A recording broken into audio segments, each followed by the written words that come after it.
Good evening, you guys. If I'm looking up, it's because I'm looking at my battery. I feel like any second now, that thing's gonna die.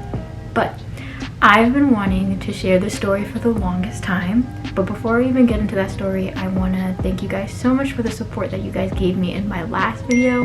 I was just saying on Instagram that I really expected no more than like 20 something views, but I ended up being overflowed with so much support, and I super de duper appreciate it. I will get back to that.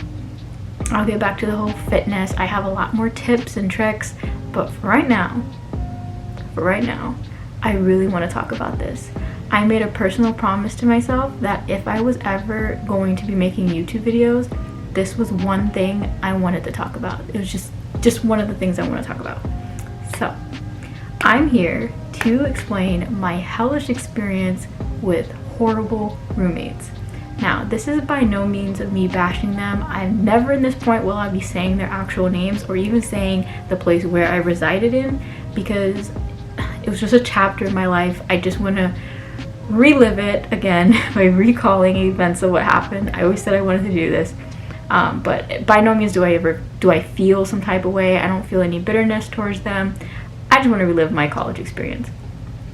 So with that to the side, I'm gonna start in the very beginning because that's a good place to start, the beginning. So here I am, Juliana. I just finished getting my AA, and I said to myself that I was going to take a year off to kind of recoup and relax. I just didn't want to go back to school immediately. So I took a year off. I worked. That was a disaster. I worked for a little bit, and I just kind of was doing me. I ended up having an AA in health science, but at that time, the state college that I went to, Indian River State, they didn't have like a follow-up program for me at that time, and I needed to go to a different college to, you know, follow my bachelor's. So I ended up choosing the University of Central Florida. Go Knights. I ended up choosing that school, which now I'm a communications graduate.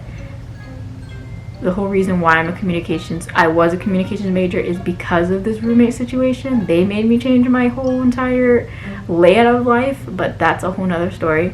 We're in part one.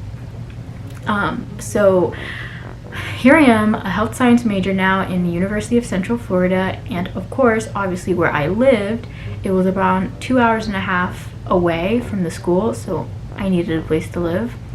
I'm gonna put my brother into this story because he's actually the part of the reason why I was even in there in the first place.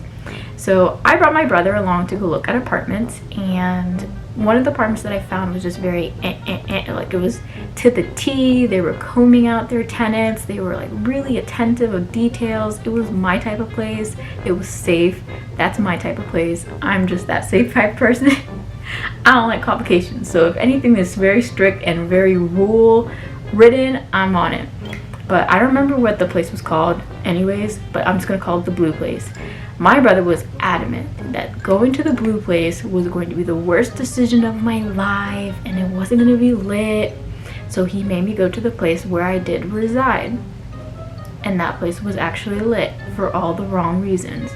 So whatever, I signed the contract. I was convinced by him. I signed it. I'm there for a year is what I signed it for. And at that time, they make you sign this thing about, like, you know, on a scale of 1 to 10, 1 being no, like absolutely not, and then 10 being yeah. What do you prefer in a roommate? Are you okay with messy roommates, noisy roommates, this and that roommates? But one of the preferences was smoking. Now, I'm just gonna say, however you want to spend your recreational time or unwind and relax, that's all on you. Me personally, even back then, I was a whole different person. I was very like against things. Like back then I was against drinking, but here I am now chugging down Moscato like it's juice.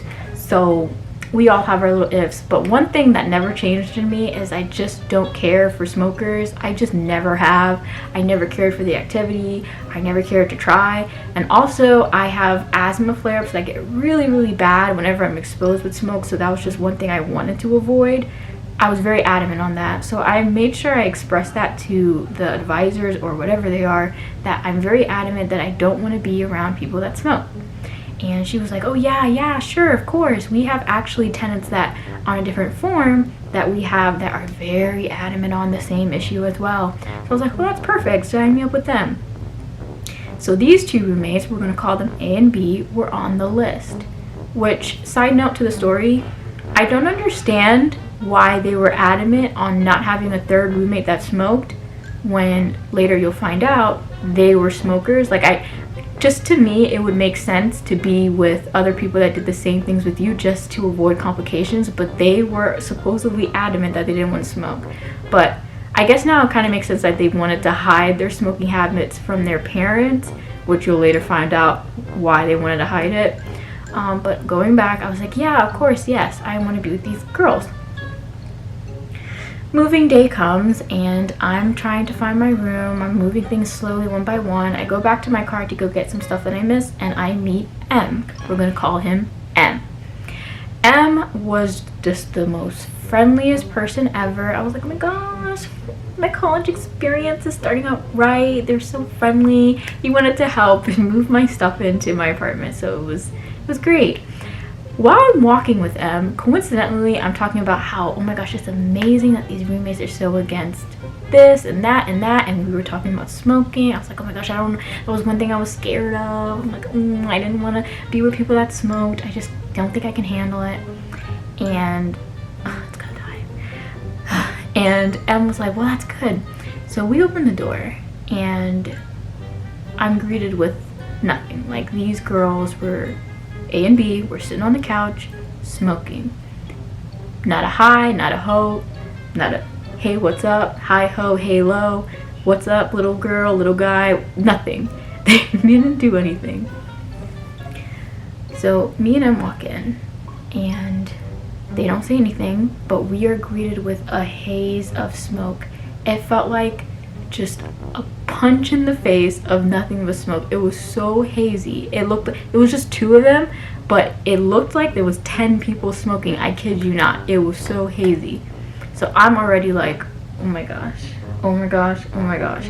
And M turns around and he looks at me, and the girls say nothing. So in person, she seemed like she had just a very unfriendly vibe, but via text, I got, a very positive reaction from her, but whatever. That's neither here or there. But I'm here now. Me and M moved all our stuff into my room, and at that time, I had a little mini fridge. I had all my clothes, which were just in piles of suitcases, and here I am in a smoke-filled room. It was so foggy that I literally could not see straight.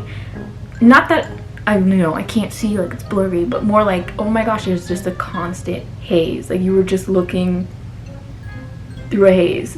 That was my vision for that night.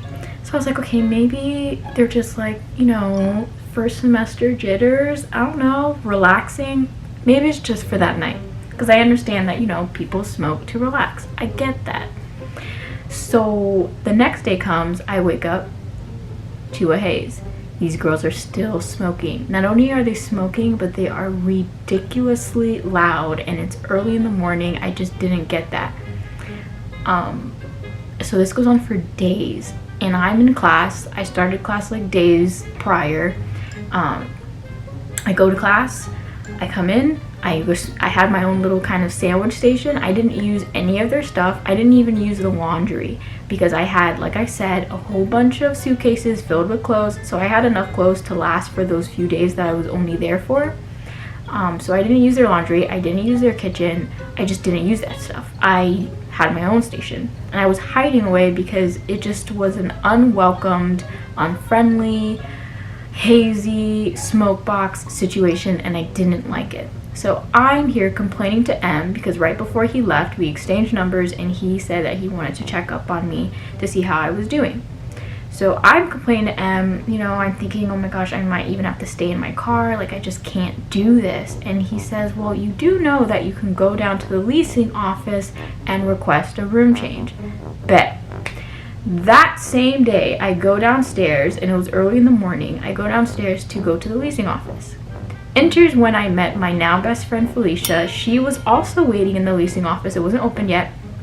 She was waiting for the same situation not the same exact situation, I don't think, but she had problems with her current roommates as at that time. And we both, connected and clicked, and we both agreed that we wanted to move into it with each other because we obviously have the same values and the same understanding and it's just the same understanding of what we were going through, and we just clicked, which I feel like now, if I didn't have that situation, I'd probably never even meet her because I would never go downstairs. So everything has its purpose, but that's how we met. So we agreed that we were going to go down to the leasing office, exchange this room change, and we were just going to live with each other. So I'm sitting there in the leasing office. We both tell them at the same time that this is what we want to do and we want to find a room together. They agree, but then they separate us, and she explains her situation, and now I'm sitting with a whole nother advisor explaining my situation. And the lady's just like, well, we can definitely do it, but there is going to be a fee, and I was like, ugh, whatever, I'm willing to pay whatever. At that time, I think it was like a couple $100 or something like that. I think it was like no more than $200, but it was a large amount, but I was willing to pay it because I just couldn't do it anymore. So she goes and she pulls up my file and she looks at it, and she's just like, she's quiet. I'm just looking at her. She's like, well, you're in so-and-so room. I'm like, yeah, this is my room number. I said, yeah. She's like, well, hold on, I'm gonna make you talk to someone really quick, just give me a minute. I was like, okay, whatever. So the manager comes in and she's like, yeah, we've been getting a lot of complaints about this room from other residents, and every single time I'm trying to go in there to go confirm something, I can't go in because either they won't let me in, and legally I can't just barge in there without permission. So I was wondering if we can make a deal.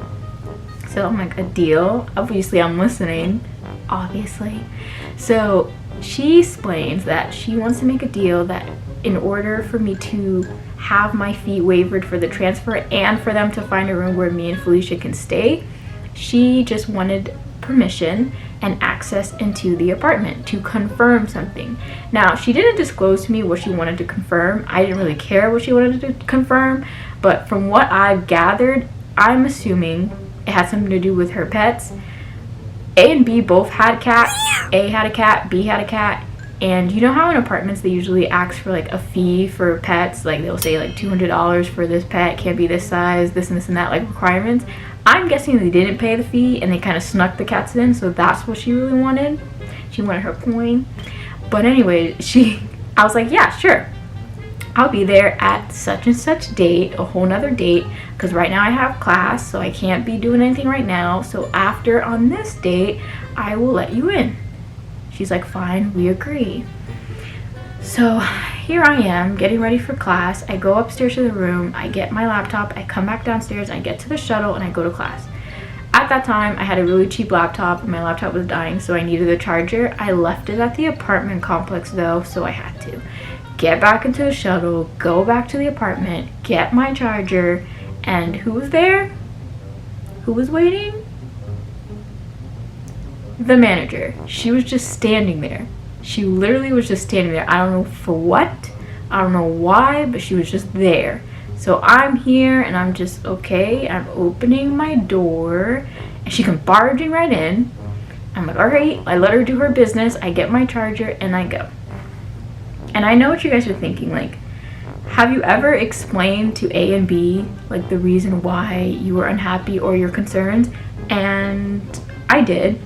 I guess she noticed that I wasn't as active as before, so she ended up texting me a couple of days before, like probably like no more than 2 days before, how I was settling in, because that was the only way we talked. I don't know why she did that, but we only talked via text. This is only B.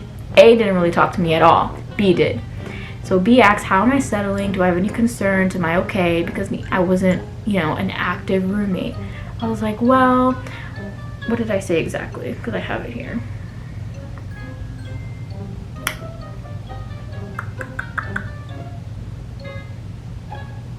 Here it is.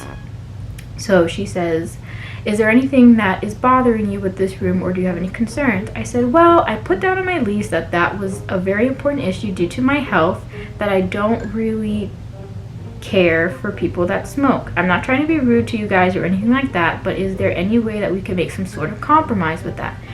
I was very appreciative that she even brought it up, because I felt like that was like a wiggle room to explain. But then she's like, are you against cigarette smoking or weed smoking, or does both bother you? I said, well, I don't do either, and I'm more strongly against cigarette smoking, because she then later explains that A cigarette smoked and smoked weed, but she just smoked weed, like B smoked weed, but A didn't. She did both. But again, I'm not trying to be problematic. This is me saying that. And I'm not trying to tell you what you can or cannot do. I'm just trying to find a relaxing point for everyone, you know? She's like, well, I don't know. We keep the living room aired out and smelling nice, so you won't really know unless you see it happening. So she immediately just shut it down.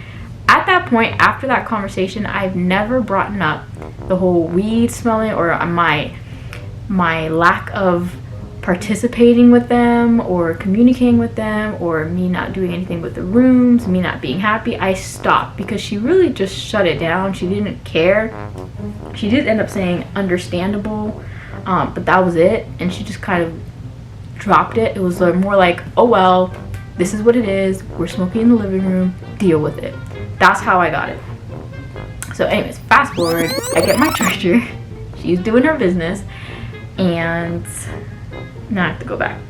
I get my charger, she's doing her business, and exactly at 4:44 p.m., I was in the middle of class, she's like, well, whenever you have a house meeting, whenever you get back, sorry, no, I read that wrong. We're having a house meeting whenever you get back.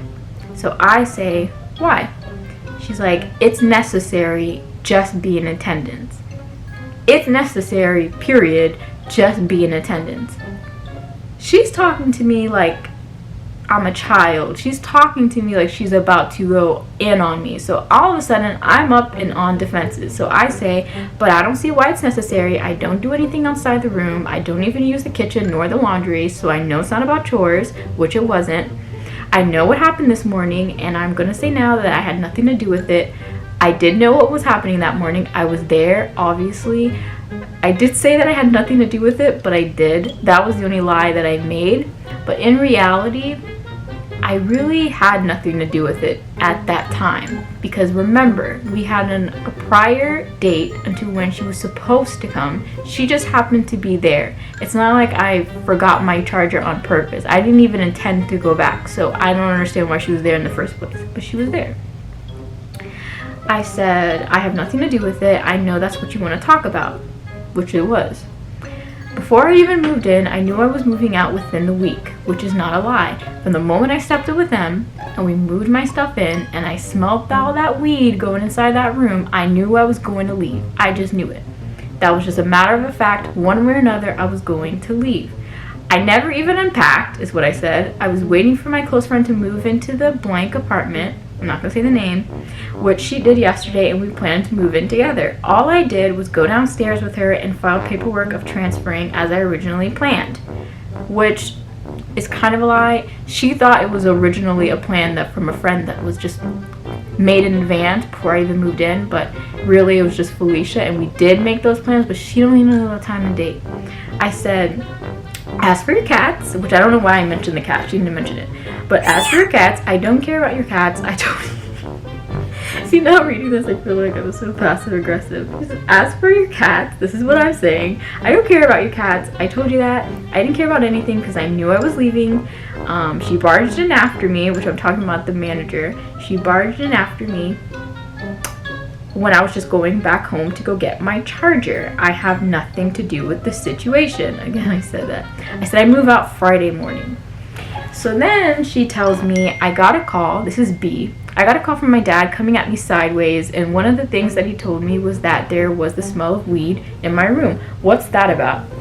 See, this is the part I never got. I don't understand how someone that smokes that much don't get that when someone enters the room and they haven't been smoking or they haven't been exposed to it, that they're gonna smell it. Like, I don't understand why she would blame me for her smelling it. So I said, I don't know, she went into the room and it smelled like weed. I can't do anything about her sense of smell. Because I don't understand why she would blame me for that. I said, I just went in for my charger and went to class. And I knew the moment I stepped in that you guys were going to blame me for it, which they did, which is kind of my fault. But I've been nothing but neutral. And it's true, I have been. I've never confronted her. She came up to me and asked how I was doing that one text message. I voiced my opinion, she shot it down. So after that, I've been nothing but Switzerland with them. I've been neutral. I said I never complained to you guys. I wasn't even present around you guys. I have zero reasons to do anything to you guys, so I have zero reason to attend this meeting. And she's like, okay, makes sense, never mind. So that was the end of that. I ended up leaving earlier because the roommate A was getting a little hostile and she was getting a little loud, a little bit more aggressive than normally because she claimed I had something to do with it, which I did indiscreetly. She claimed I had something to do with her cats being charged and all that whatever nonsense she was going on with her. So I ended up moving early to the next apartment. The next apartment is a whole nother story. It's a whole nother mess. And like I said, the next apartment is the whole reason why I changed from a health science major to a communications major, just because communications was online and I had the ability to leave that area. It was literally because of this next roommate. This is a story that I don't know. I'm trying to decide if I want to say it or if I want to say it with Felicia since she was there, but I'll decide that later. Anyways, that's part 1. Thank you so much for listening. Thank you so much for paying attention to the little bits and bobbles. Part 2 is coming out really soon, one way or another. Thank you so much for the last support from the last video. Like I said earlier, please like, comment, subscribe, and